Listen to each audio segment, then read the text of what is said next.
Boa tarde, muito feliz com o nosso seminário, em estar aqui esses 2 dias que a gente tem falado sobre tantas coisas interessantes. E acho que, como eu, estou vendo aqui muitas amigas diretoras, roteiristas, né, contadoras de história aqui na plateia. Então, acho que a gente já conversou tanto sobre o fazer, o lugar, né, da mulher na produção executiva, no fazer, das histórias audiovisuais, e vai ser muito interessante falar sobre o conteúdo, né, sobre a perspectiva de gênero dentro do conteúdo. Então, eu passo a palavra para a Felicia Jackson, e depois a gente abre para perguntas e debate um pouco a partir da apresentação. Yes. Thank you.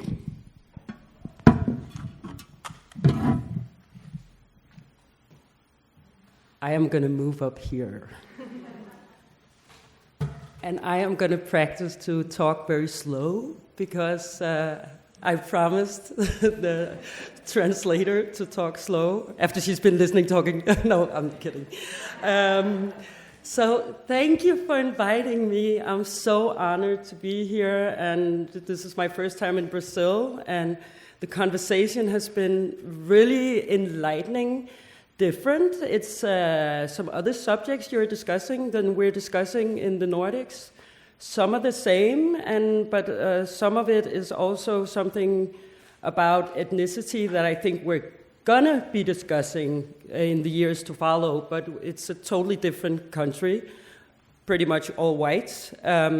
So let me clarify why I'm not that. I'm half American. My mom is from New York. She moved to Denmark in the 60s as one of the first brown people in Denmark. So my dad is Danish, so I'm born and raised in Denmark and identify with being black, but also identifying with being Danish and identifying with being a woman.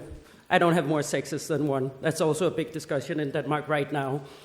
I'm going to talk about a subject that's something that we're discussing within the Nordic film industry right now, and that is how to empower women through series.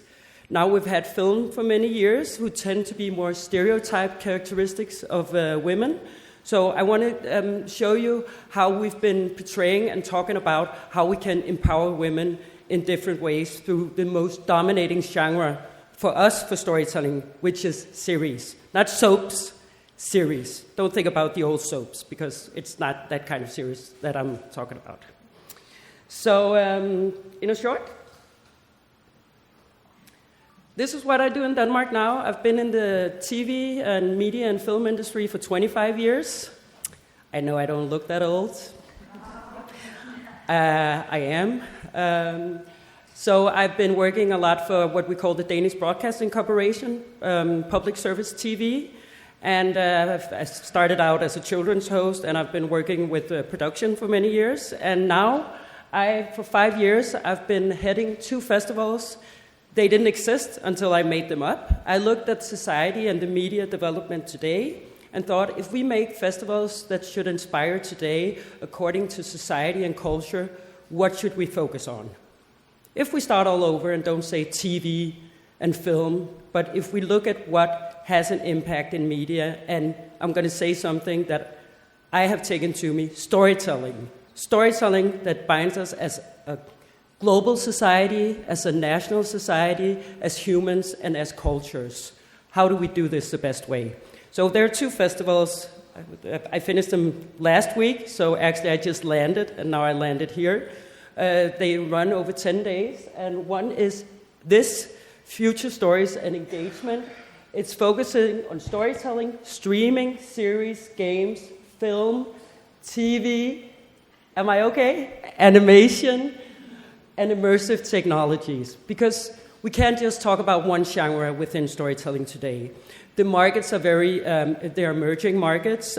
We have to look at all of the genres and how we can work together, learn from each other, and look at you were talking about the numbers. Look at the numbers. Where are the young people? Where are the future storytellers? And where are the future head of states? And when we're all dead, who are going to run the world? The next generation, where are they? What do we want to, how do we give voice to them, and how do we address them? So that's through gaming. Newsflash. And who owns the world? The gaming industry, not TV, not films. So, but it's still not the traditional film genre. So this we're discussing over a 3-day festival, how we can work together and how we can learn from each other to build future stories and keep engaging audiences. Then we have another series. It's a public, or another festival, Aarhus series. It's a festival focusing on series and the impact of series. We have a slogan, stream together, dream together. It's kind of lame, but it's also true. When you watch series together, you talk about it, and what you can see in series are sometimes things that you haven't seen in reality and something that can change the world. Hence, how you portray women. The Nordics. Anyone know about the Nordics? Like the whole, okay, I don't know, I'm going to do it anyway. It felt kind of lame, but I'm going to do it anyway. I come from the smallest country in the Nordics, Denmark. 5 million people there. This is the Nordics. I'm going to look at my slide because I don't remember all the... I just want to say the right countries. The Nordic countries. We have Denmark, we have Finland, we have Norway, Sweden, Iceland, Faroe Islands, and Greenland. This is like a very small community of countries, but together we're very tied together, also language-wise. Greenland is a colony. Not really a colony, we accepted them as independent in a way, but they're still a part of the kingdom. They're still a colony. So series is a Nordic form of storytelling. We grow up with series from we're very young. We grew up with something called, this is a Christmas calendar. This is something we've always had. It runs 24 episodes, starts the 1st of December, and runs through the 24th of December. The main character, girl, strong girl, saving Christmas every year. This is the 3rd season of Tinga. Tinga is a very good example of how we portray women and portray girls as saving the day, saving the most important holiday of the year, Christmas. So we follow her for 24 episodes, and I'm not saying too much. It ends happy every year and becomes Christmas. But it's a very good example of how we're from where children gone. Not, and I'm saying again, not the soap operas that Isaura. We had that from Brazil. That's the only thing I knew from Brazil growing up, actually. But it's more. It's not like soaps. It's something that's limited, but it's something that goes in and has an impact that everyone talks about. So series are the greatest in the world. That's what we argue. I know it's different here.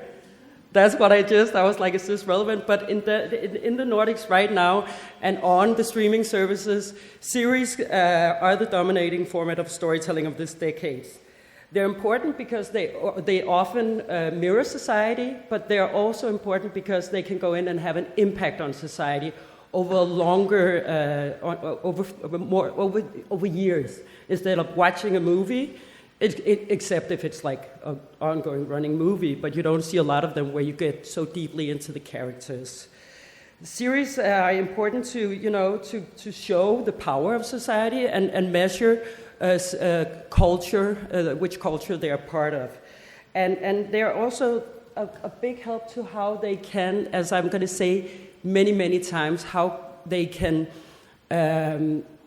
empower and endorse the woman's role in society. And that's what I'm going to do a lot of examples on. But first I'm going to say, I'm not putting down film, because I see series as a film genre. So this is just what you can do with series that you can't do with film.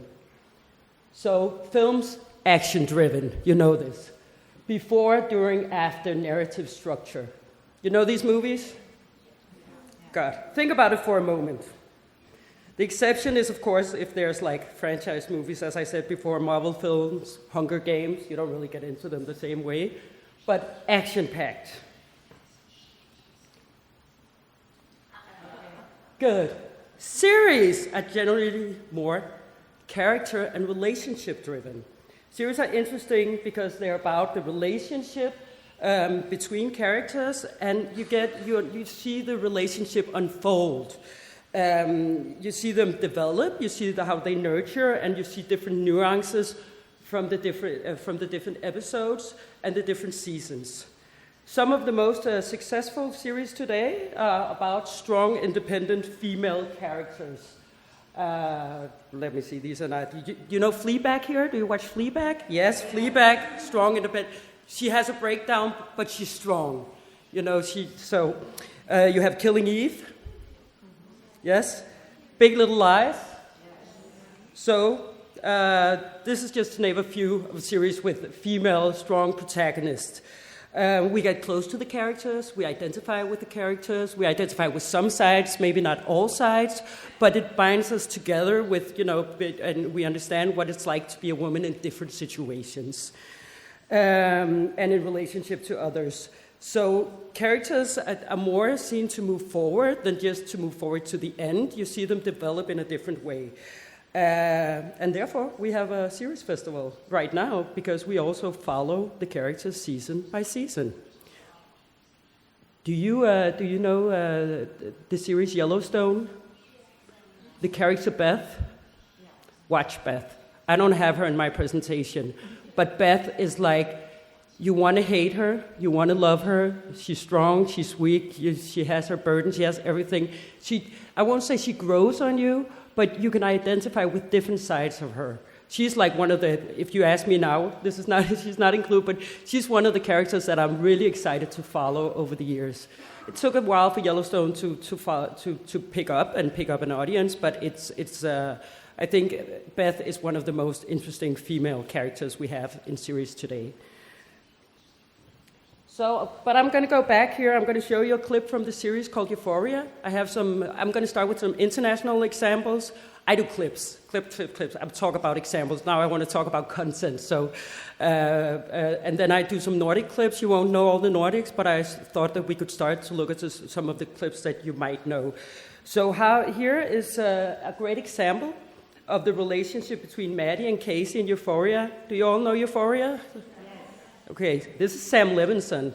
It's a guy who portrays teenagers. He learned very much from the Danish series Skam, but this tells you don't have to be a female to portray female, but he really shows he does a very good generation view and on the relationship between these two teenagers and how they change throughout the series.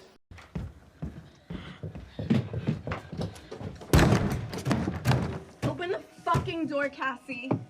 Open the door and tell me it was worth it. You owe me that. Open the fucking door, Cassie! What kind of fucking friend are you? What the fuck? This isn't about Nate. This is about you and me and our friendship. And if you want to throw it away, then fine. Because I don't want to be fucking friends with you. Where we go? Sick of it.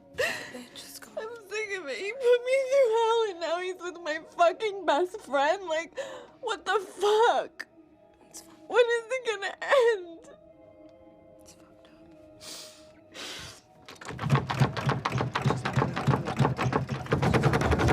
Open the fucking door, Cassie. Open the fucking door.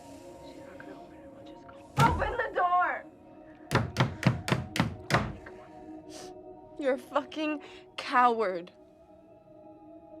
You're a fucking coward, and I would have never done this to you. I would have never done this to you.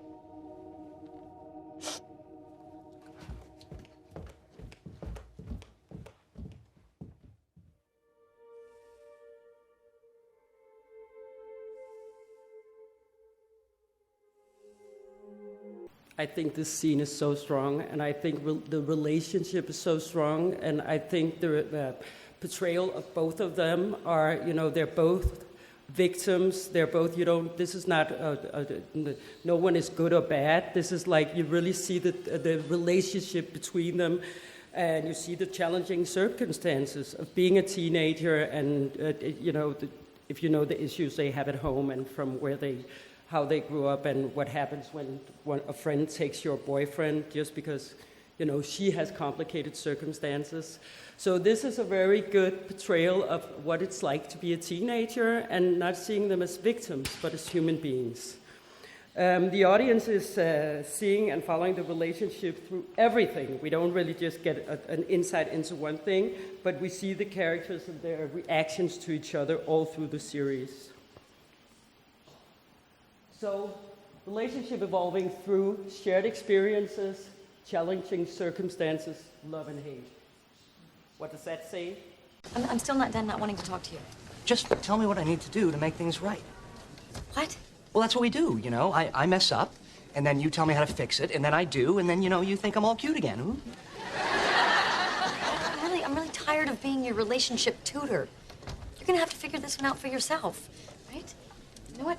If you're too afraid to be in a real relationship, then don't be in one.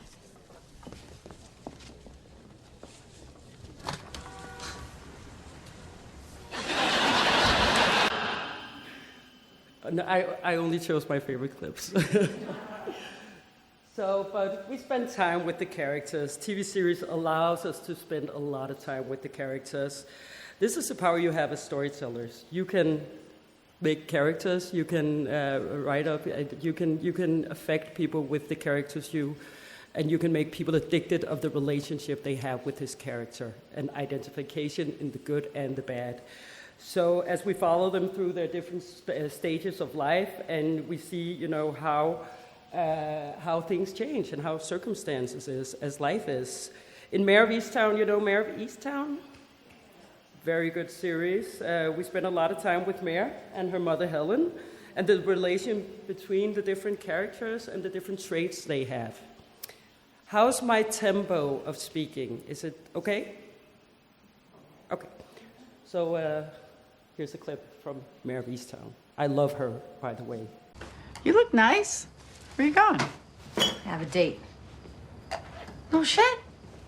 All right, don't act so surprised. Well, I mean, is this somebody I know? Oh, his name is Richard, and he's a writer. That's wonderful, Mary. Right, just don't, like you haven't met him yet, you know? Like, what if the Elephant Man walks through the door? I'm just glad he exists, and that you're going out and moving on with your life. Mm-hmm. Hey, you know what you should do? You should parade him right past Frank's house. You know, maybe grab his ass. Yeah. I don't think that'd be very wise right now. It's probably him.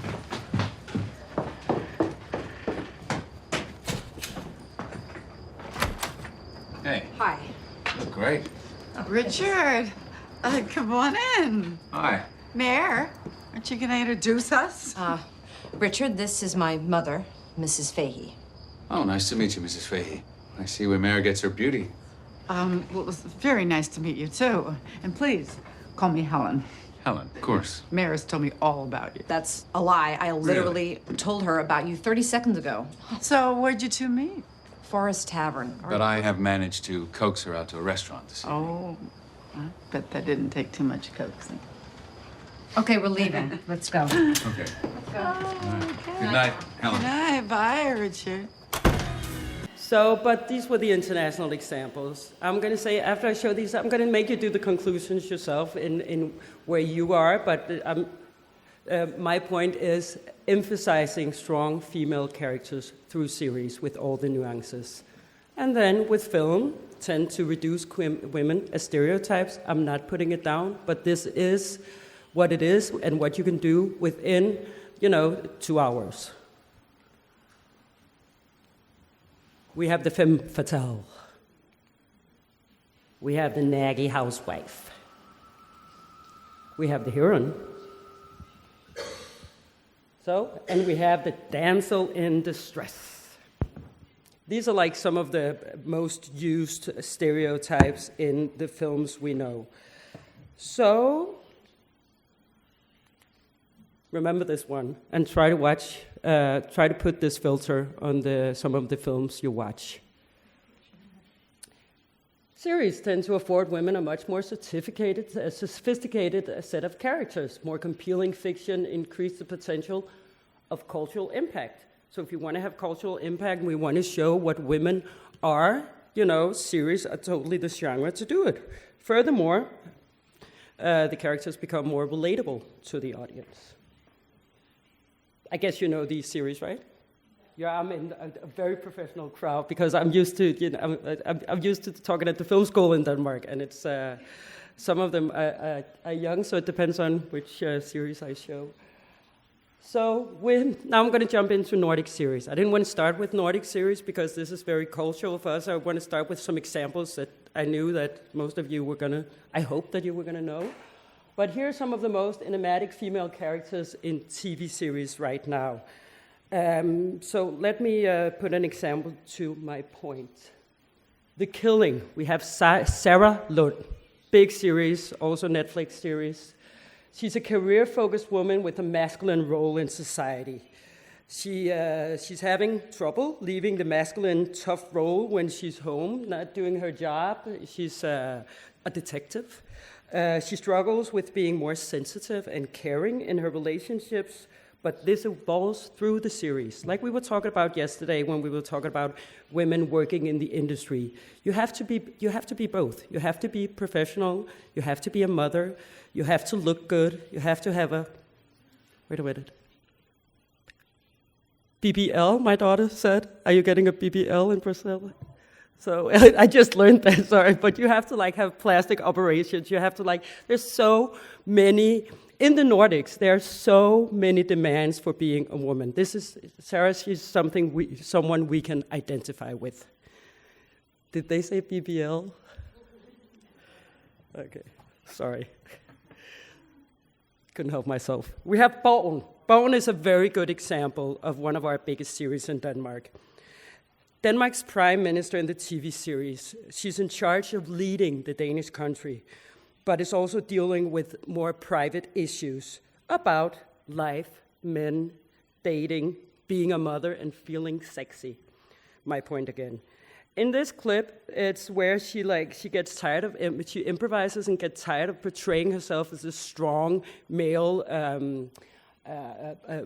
politician. So she just drops everything, goes off script, and after this, she's elected as the prime minister in the series. I have a point with this. Tak, Svend Aage Saltum. Den næstsidste i rækken er Birgitte Nyborg fra De Moderate. Ordet er dit. Tak. Ja. Vi er blevet meget professionelle, alle os, der står her. Vi ved, hvad vi bliver spurgt om på forhånd, for det vi aftaler med journalisterne. Vi får meningsmålinger hver time, der fortæller os, hvad rødhåret... Det er ikke forberedt til. Det er rent impro, det er stor fyring. Om vores politik. Og alt det gør vi, fordi det er så vigtigt at ramme rigtigt. Lige nu står min spindoktor ude i kulissen og korser sig over, at jeg ikke holder mig til min tale. Han er også meget ked af, at jeg ikke har taget det tøj på, som vi har aftalt. Men sagen er, at jeg desværre ikke kan passe det for øjeblikket, fordi jeg er blevet lidt for tyk. To fuldfigurer. Lad os lige få en fuldfigur. Vi skal se kjolen der. Kom to. Jeg tror, det er stort. Hold fast. At vi er dem, vi er. Du på to. Jeg tror, vi bliver nødt til at indrømme, når vi tager fejl. Og sige til, når der er noget, vi ikke forstår og ikke ved. Jeg er blevet politiker, fordi jeg engang havde en mening om, hvordan vi skulle indrette verden. Og det har jeg stadigvæk. Jeg mener, at vi er ved at miste det, der får Danmark til at hænge sammen. Jeg mener, i modsætning til Frihedspartiet, at vi allerede lever i et multietnisk samfund, og derfor er det fuldstændig spild af tid at diskutere, hvad vi kan gøre for at undgå det. Jeg mener, det er en myte, at vi alle er lige og har de samme muligheder. I de sidste 7 år er der blevet meget længere mellem de fattigste og de rigeste i Danmark. Og statsministeren vil sikkert sige, at det skal nok gå for enhver sin egen lykkesmed. Men at tro på, at de frie markedskræfter er det bedste middel mod social ulighed, det er altså det samme som at tro, at bilerne selv kan udbedre drivhuseffekten. Det er ikke godt nok. Hvis vi skal skabe et nyt Danmark sammen, så bliver vi nødt til at opfinde en ny måde at tale på, og en ny måde at føre politik på. Det kan godt være, at ord som socialisme og liberalisme, solidaritet er ord, der beskriver verden af i går og ikke verden af i morgen. En moderne verden er mangfoldig, og det må vores demokrati også være. En stemme på de moderate i morgen er en stemme på et nyt Danmark. Tak. Tak til Nyborg. As a Dane, this really gives you goosebumps. This is 12 years ago. We haven't moved forward, but in series we have. This is a world we dream about this world, and this is also our roles as storytellers. Show utopia. Show the society you dream about, the culture you dream about, and it might just happen. And I have a point later. Cliffhanger. Carmen Curler's one of our biggest series right now on Danish TV. It's watched by 1.5 million. That's a lot for Flow TV in Denmark. And remember, we're only 5 million in Denmark, so that's a lot. Carmen Curler's is about Bitte. It's not about her. She's the character I want to look at. She's the other main character. But I'm not going to go into all it. Let me focus on Birte. She goes from being a typical housewife to being what we call a multi-dimensional woman. That's what we can do in series, multi-dimensional women. I should have put this on a slide, because that's the discussion we're having. How do we make women multi-dimensional in storytelling? Goddag. Goddag.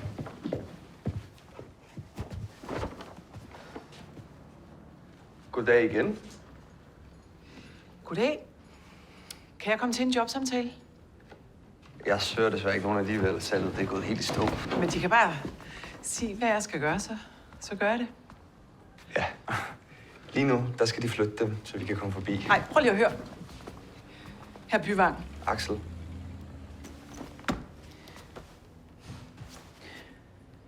Det kan godt være, at jeg ikke har nogen fin uddannelse. Jeg har ikke nogen meritter. Hvad ved jeg? Men jeg har altså været ude at tjene, siden jeg var 14, og jeg har drevet min egen gård i 25 år sammen med min mand. Jeg lægger, jeg sår, jeg graver, jeg høster, jeg sælger, jeg laver regnskab, passer høns, passer svin, jeg vasker gulv, vasker op og vasker tøj og laver mad. Og jeg sørger for, at mine unger, de har rent tøj på kroppen, de har mad i maven, og de opfører sig ordentligt. Det er fint. Jamen tror de da virkelig ikke, at jeg kan sælge et fjernsyn? Det er sgu da klart, at de ikke har nogen kunder, at omsætningen er gået i stå, når de ikke har nogen til at betjene deres kunder. Hvad forestiller de dem? At folk skal valse ind fra gaden og tage et fjernsyn under armen og lægge pengene hen i kassen? Axel, skal vi se komme afsted? Ja.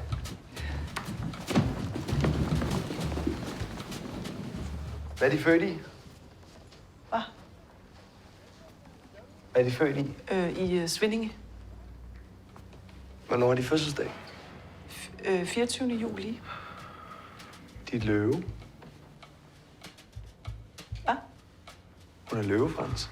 Ja. Jeg går i bil med det her.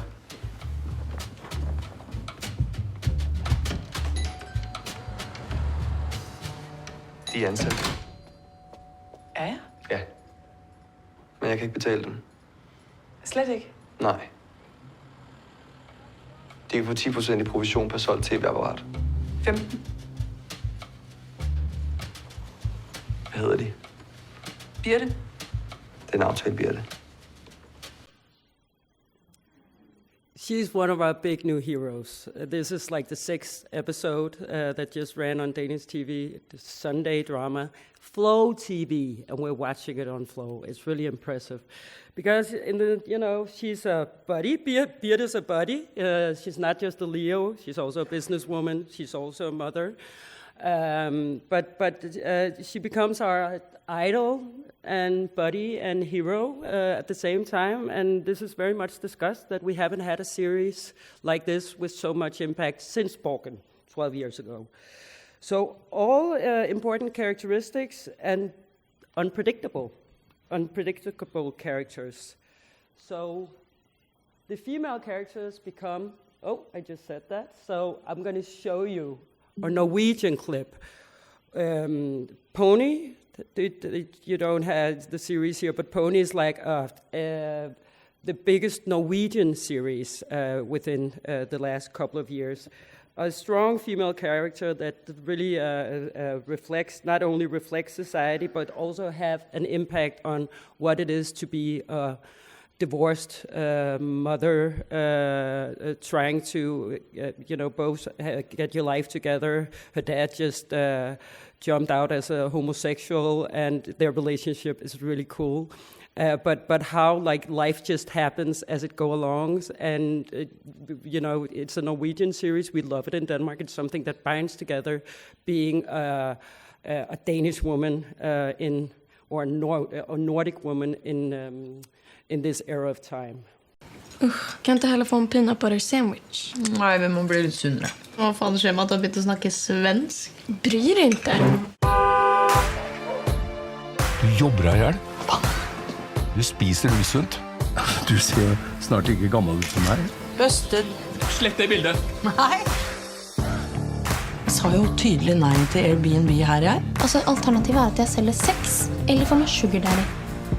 I stedet for å være her av og til, så sitter hun nede i København og skriver en bok som altså er en knyttneve opp i anus på meg og ungene. Har bare lyst til å henge han opp etter ballen og la han dingle. Alt blir bare dritt. Ingenting blir som jeg vil. Hva er det du vil? Hvorfor er du her? Sigrid, vær så snill, kan du ikke komme ut? Jeg har bare ønsket for dere at dere skal bli trygge og fornøyde voksne. Det er det dummeste du noensinne har sagt, og du har sagt mye dumt.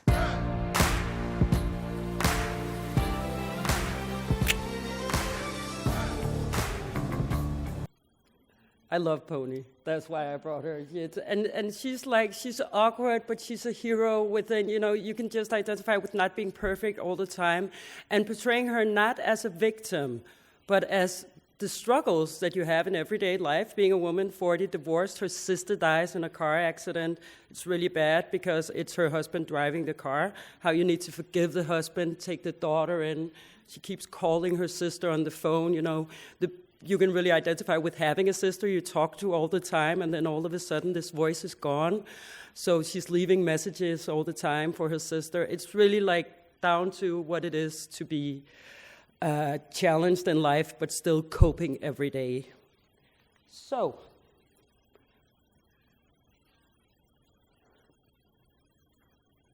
I want to do something else. Let me see.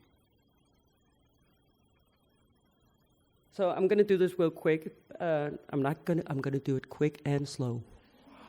Strong female characters do not only mirror society, they have a stronger impact on society.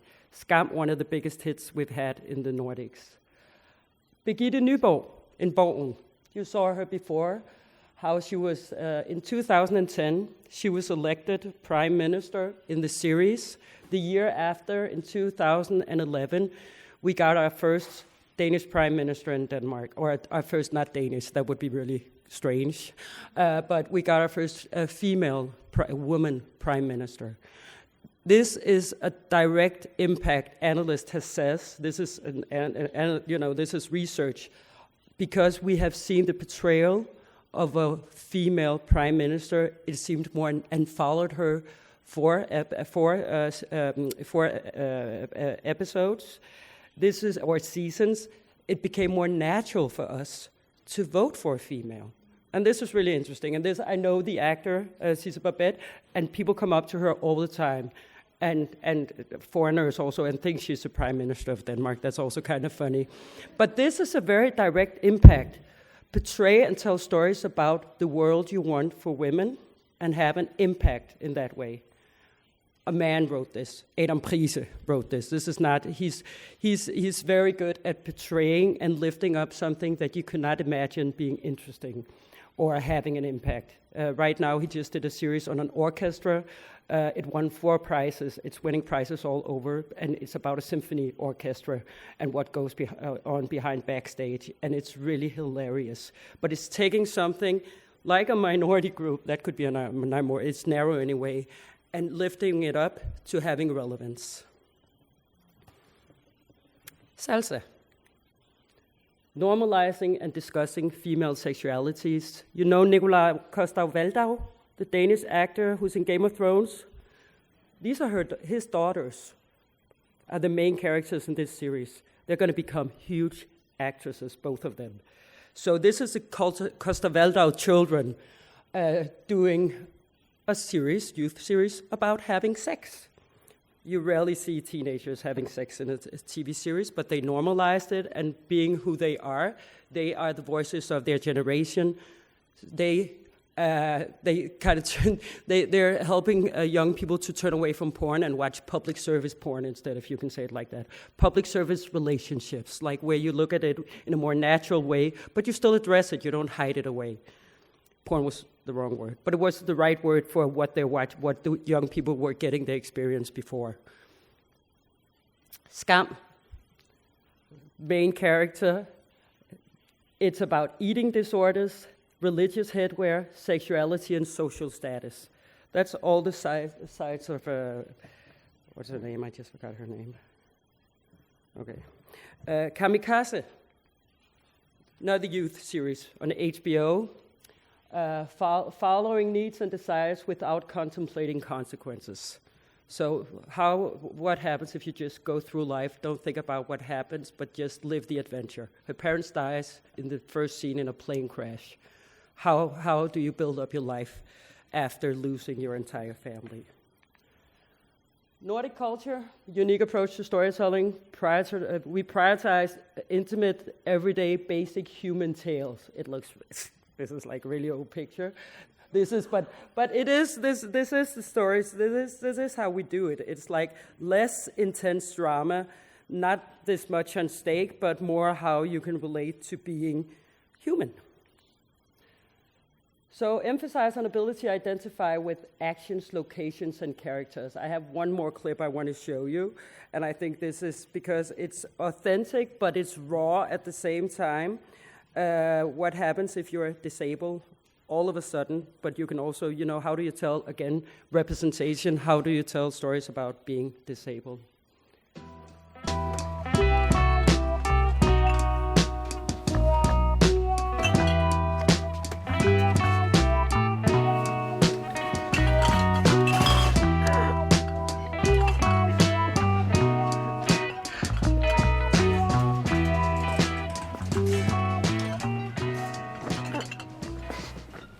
Hei, er det deg? Ja. Hei, Helene. Har du flyttet hjem igjen du også, eller? Nei. Nei. Hvordan går det med deg?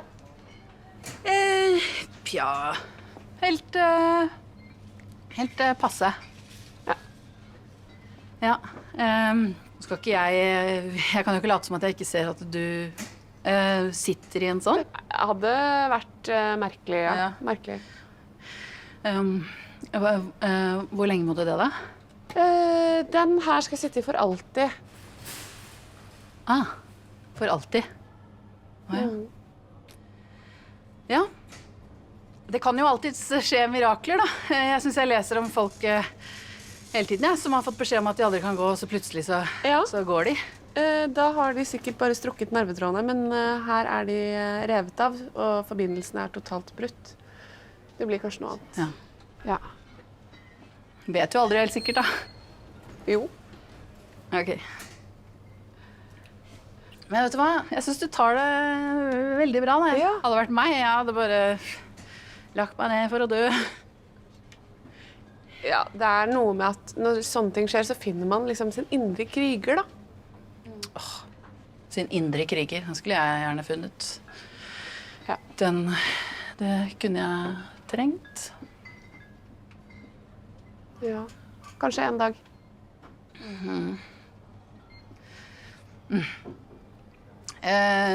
Skal jeg ta ned noe for deg? Nei, jeg skal ikke ha sprit. Nei? Ok. Unnskyld meg, jeg skal bare...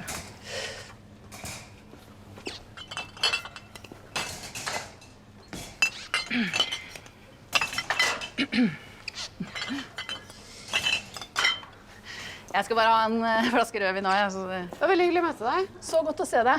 Ja. Vet du hva? Nei, du helt rå, altså.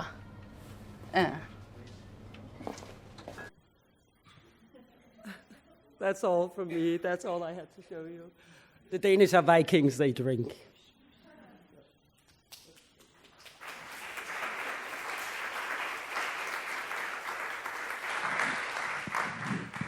Really nice. Thank you, Felicia, for a very inspiring presentation.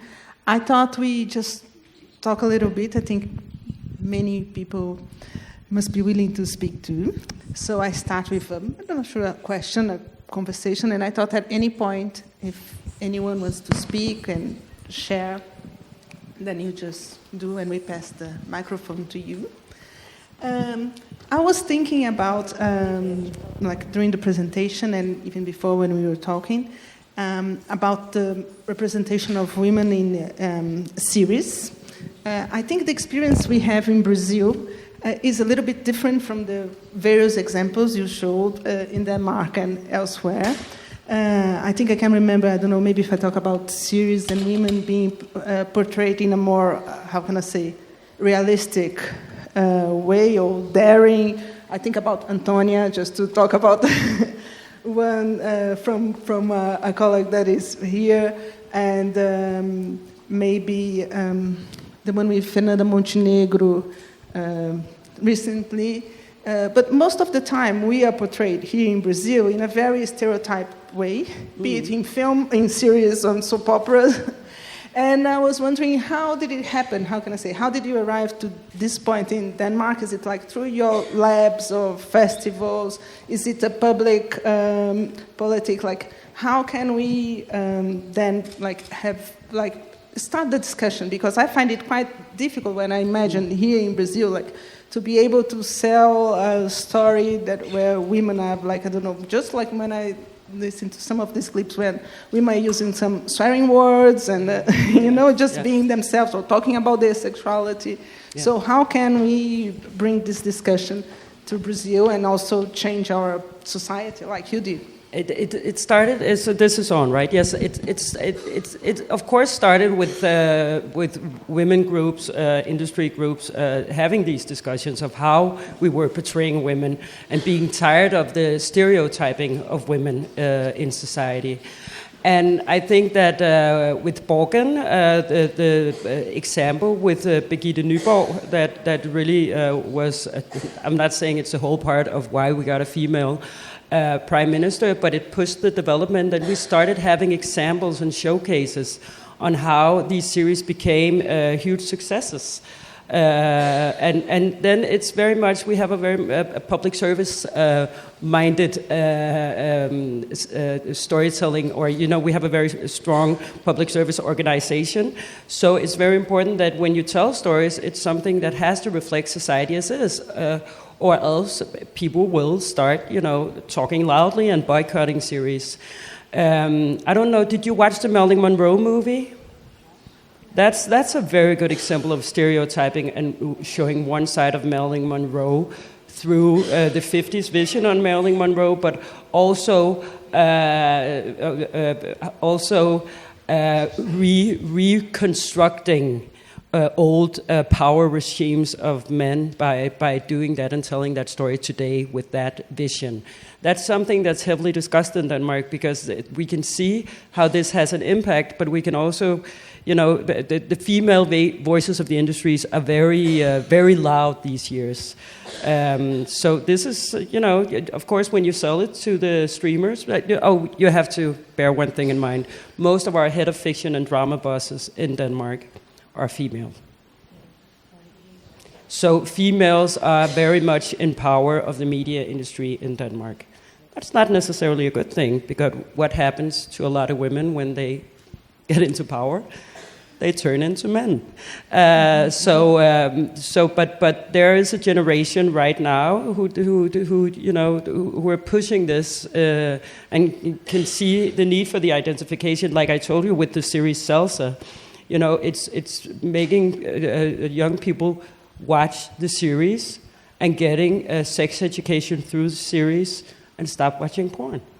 So when it has an impact like that and it's discussed widely in the media, when it's given voice in the media also. I do a lot of debates and a lot of in in papers. We just write, all the time, and then we share each other's through social media when someone writes something about a series or something that we think should have impact. So it's uniting the female voices, really. Do you need some water? So I think that's, it's. So it's a mixture between having female bosses or having female media industry bosses who can sometimes it's an advantage, sometimes it's not. When Helle, I'm just going to say something. I know her, Helle. I know our prime minister. It's a small country. When she was prime minister in Denmark, she was criticized a lot for not doing anything for other females or not, lifting and being a feminist, a real feminist. And she had a very good point. She was like, but I'm a feminist just by being the prime minister. I'm showing example. So that's what the media bosses are also doing. They're by having their position, they're also showing that you can have impact. But when you're storytellers, the power of storytelling is to tell stories where you can have an impact on society for the next generation. So if you want things to change for women, you have to start telling stories about how you want society to look for women. Not just the 50-50 on the backstage, but how do you want society to look front stage?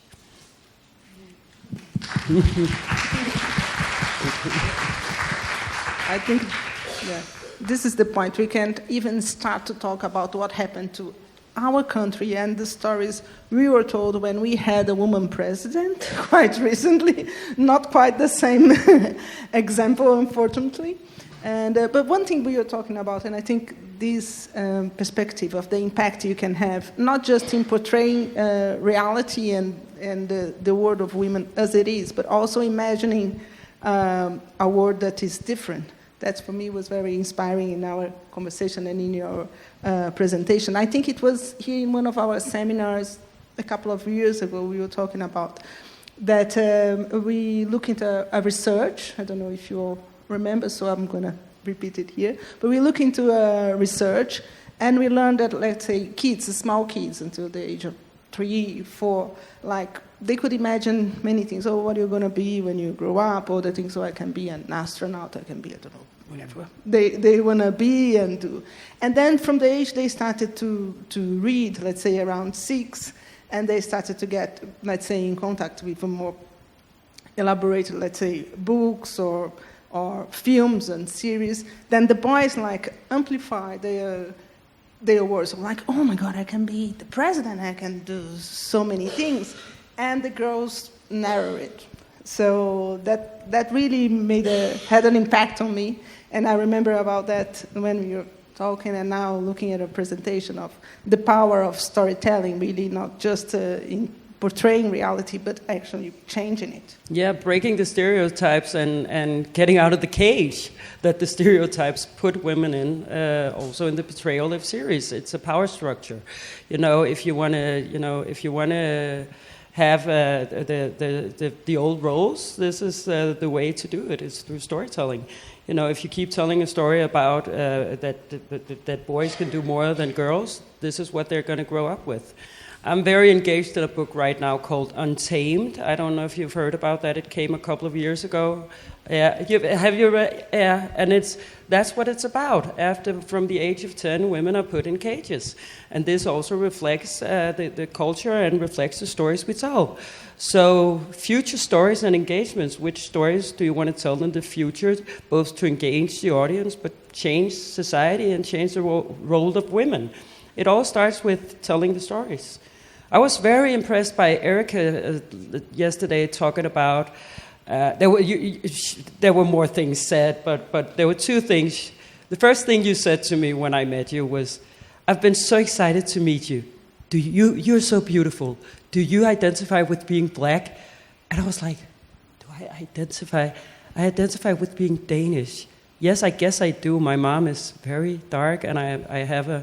That was one of the things you said. I've really been thinking about that. And then someone told me about Becoming Black, this film that I haven't seen. So that's something one of my big takeaways from being here, where people look more like me than they do at home.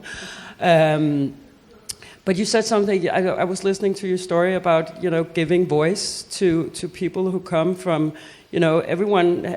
If you don't have a voice, and I'm talking about minorities, ethnicity in general, being disabled, you don't exist. If you don't have a voice, and if you don't give people from the favelas voices, underrepresented people voices, if they're not a part of the stories you tell, they're not a part of culture and society. They're not important. So this is something that I was thinking about after you said it yesterday. I was like, wow, I'm going to bring this point home because we haven't had this discussion. Again, being a small country, but we're very centered on big city and stories of privileged cultural people. It's like every time something comes that we can't really, that's our challenge right now, is also looking at,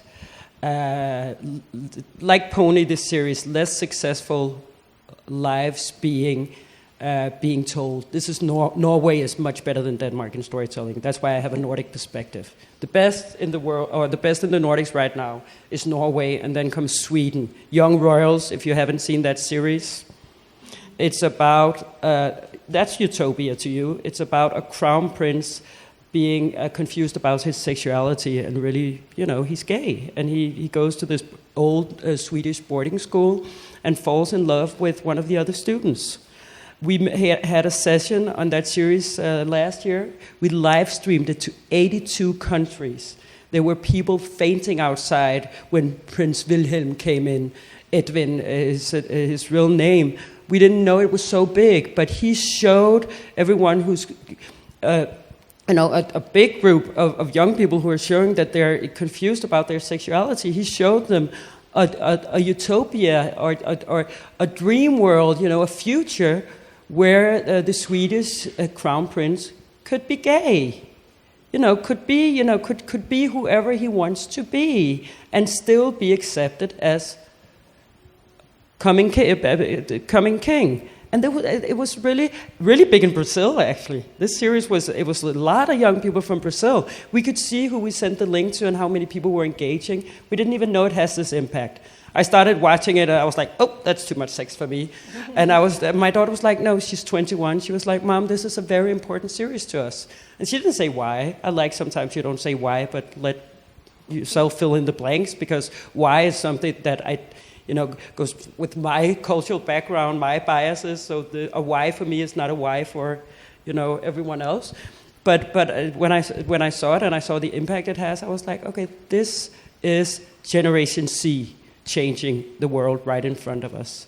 Season 2 just came out on Netflix. I don't know how it's going. I haven't seen it. But again, an example of dream together, stream together. That's why we have that awful slogan, but I also love it. So, yeah. Anyone wants to add on? Hi, Felicia. I'm going to add a question to Paula's question. Here in Brazil, right now, we are discussing a lot about the regulation of the streamings. And everything you show here, I guess we creators, we would love to do. And we have projects that try to show Brazil in this kind of perspective. But when we find our dialogue with the creatives and the executives, it's a little bit difficult because they have something over them that is the US or where the money come from. And something that I listen, I don't know, my colleagues, if they listen that too, that they decided to do premium. What they mean is that in their native countries and maybe Europe and in Brazil, they want to do, what it's sure that it's going to be a success. And that means what is more cheaper and it's already done here and proved to be good for the algorithm. So we are kind of locked right now. And that's something I want to ask you. How is the regulation, how you guys in the Nordic countries dialogue with the streaming so that does not happen? Because that happened to us. We are in a cage, really. We cannot do anything outside the box. I guess with the with this new government, we might have our politicals again and do everything and have developments again, but we are living in this scenario right now. That's one question. And the other question, it's about how is the women, the directors and photography directors, screenwriters in series in the Nordic countries? Because one thing good in Brazil that the series brought, even by the streamings too, that a lot of women was able to also arise to direct. So we have like one good thing that it was that women, they are looking for diversity in the storytelling, but a bad thing that actually this storytelling are not reflecting our views because we are in this box. Yeah, especially Netflix has a recipe for what you can, what they accept. First of all, I'll say that 2022, as I said before, has been a very bad year for the Danish industry because you were talking about the unions before and unifying and working together to make demands for the streaming. For us, it's been the broadcasting and the streaming services, which that's what we did in Denmark, or our unions did, and it resulted in development and production stop in Denmark. So we're too small a country to do it on our own. So this is also the power they have. If you want to be a part of the global story, you don't necessarily get the money that you would get if it was national. So right now they're loosening up a bit. I think our negotiations with a streaming service like Viaplay is on again, but we're not. We're still negotiating with Netflix. So we have a bleeding industry right now in Denmark because it's easy for them to get the same stories and better stories actually from Norway and Sweden.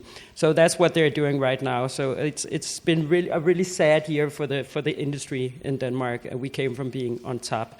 That's one thing. The other thing is about the stories they want. They have their algorithms of what, especially Netflix. If you see a Danish series or a film on Netflix, we laugh, oh shit, we would not say it like that. You can tell that it's made. They have, if you watch the Netflix movies especially, you can see the same recipe. And a way to come in is writing for that recipe, of course, but it is also compromising with being creative, or you can't just So the dialogue is, I think, what we're discussing a lot is, or what they also say when we have them, because they come to the festival, of course, and tell us what they're looking for. Viaplay is a good place to go. Viaplay is really moving up in the world right now, and Disney Plus. I'm just saying Netflix. We're not going to be discussing Netflix in a couple of years because it's going really bad for Netflix.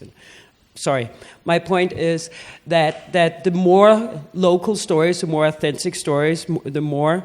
The more you have to be true to that. The more stubborn with the pitch. Those are the stories that go through, and it's not big budget series usually. And then have the broadcasters. I don't know how it is here, so I'm saying it like it's. Of course, you just do like that. I can just say what we do. It's a cooperation between national broadcasters and the streaming services. If we have something like Exodus, the new part of a big Danish series, it's a Viaplay production, but our Danish Broadcasting Corporation puts some money into it so they can show it. And then, again, maybe stop looking at traditional broadcasters, because everyone is... I'm saying Evan Shapiro again. He does a very good newsletter, and I had him as a talk. He was in Denmark visiting us and talking about, who are the broadcasters right now?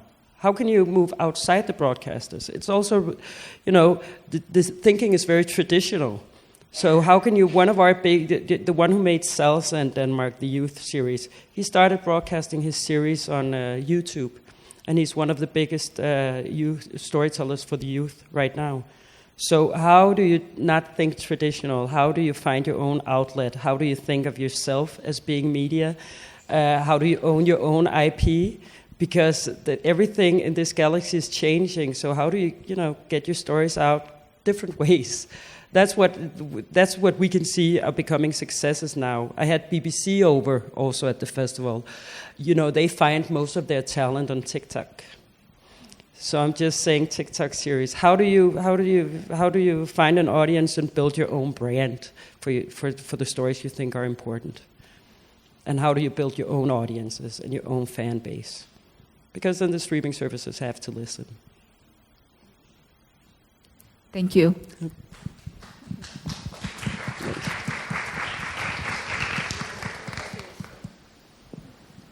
More questions? I was thinking, just building on what we were talking and what Carol and what we were talking yesterday, what I find very interesting as well is like often we put ourselves in the situation that's like, oh, please give me some space, like, we need some representation. And what is very inspiring and comes through data, is that actually stories about women, they can be, how can I say, leading audience. They can, like, it's not just, oh, please give me that. It's like actually, like, I can drive audiences there. I can, like, we can do something that is profitable, that is what they are looking for.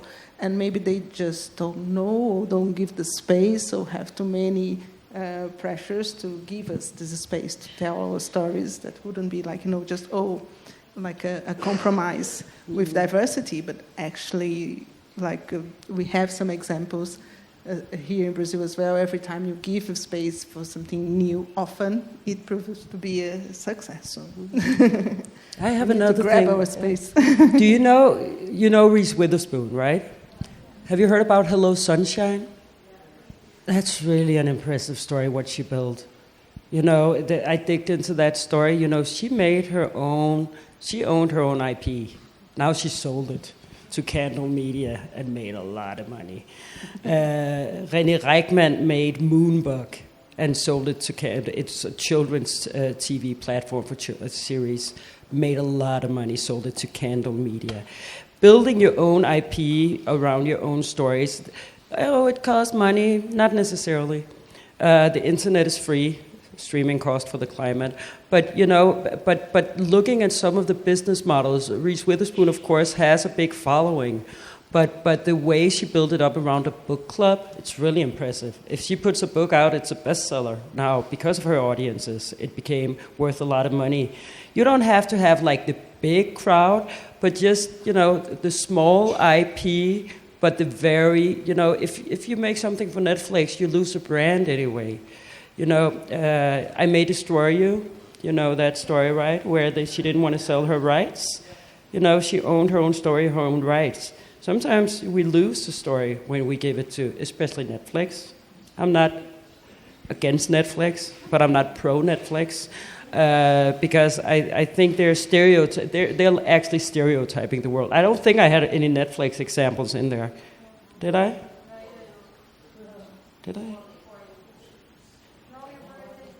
Euphoria is HBO, and it's Sam Levinson. He's crazy. He wouldn't compromise for anything.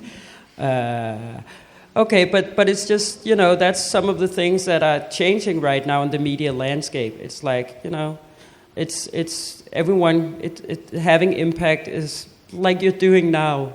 This is a community. This is a fan base in here. Support each other and share each other's stories. Follow each other on YouTube, Instagram, wherever you have something. Share. So sometimes it's not, you can develop stories for 5 years and they're irrelevant because everything is going at such a pace right now. The generations, now we had Generation C. The next generation is Generation Alpha. They're very engaged in fantasy because they grew up with gaming, the gaming world, So you see they like historic material. They'll like series like Stranger Things. It's just to say the next generation is like much more cross-media generation, like character-driven and different universes. So it's like sometimes something, you change something. I'm just not saying you should change the young. It's just an example of how generation and society are changing and the way and the stories that are relevant will also change. But one thing will not change, and that's that it's important with the impact of women and to empower women. So just, look at society and culture and how it's changing and figure out which is the story you need right now and which is the story you want to, test the story on your professionals. Who run the world? Yes. Thank you. Thank you, Felicia. Thank you.